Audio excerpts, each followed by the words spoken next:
For us to install WordPress in our cPanel, we'll simply scroll down to the bottom under Softacular's Apps Installer and check for the script written WordPress.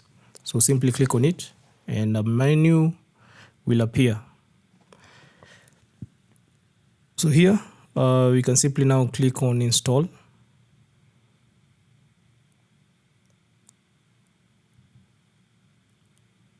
Once we've clicked on install, we can delete the wpin directory because we wouldn't need that at the moment. And then we can also add our site details. So you can see there's a site name. Site name, now this is the name of either your business or the website which you're creating. So here for this example, I'm calling this website LearnWeb. Below that, we can add a site description.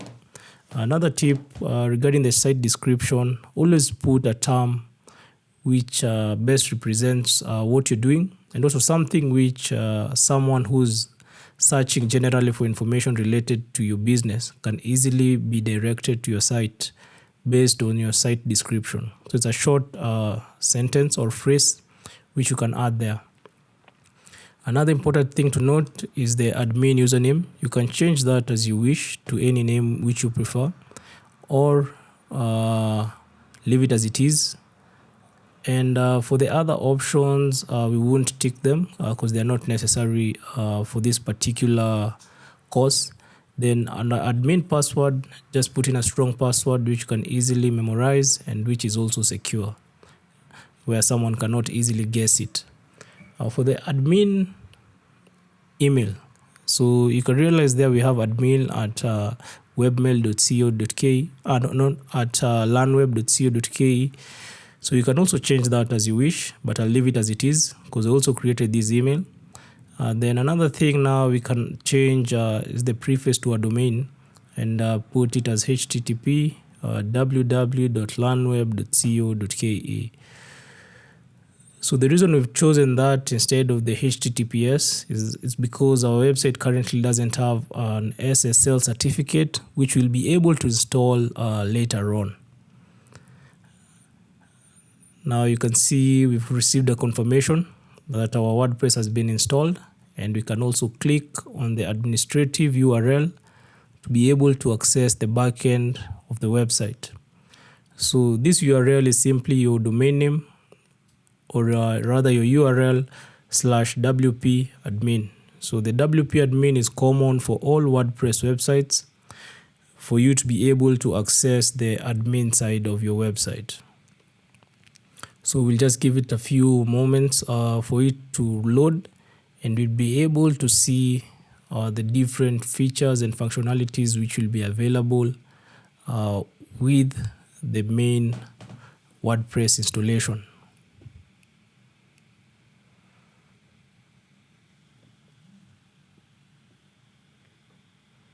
Also, something else to note is once you've installed it, your website now can be accessed.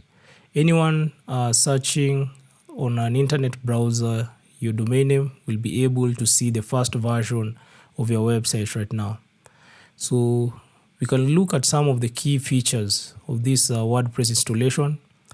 On the left hand side, that's where we have our main menu. It begins with the dashboard, which is where we are right now. So here you get a set of shortcuts and also notifications. Then you have updates. So once there's an update for anything which you've installed to your WordPress, you'll get a notification here.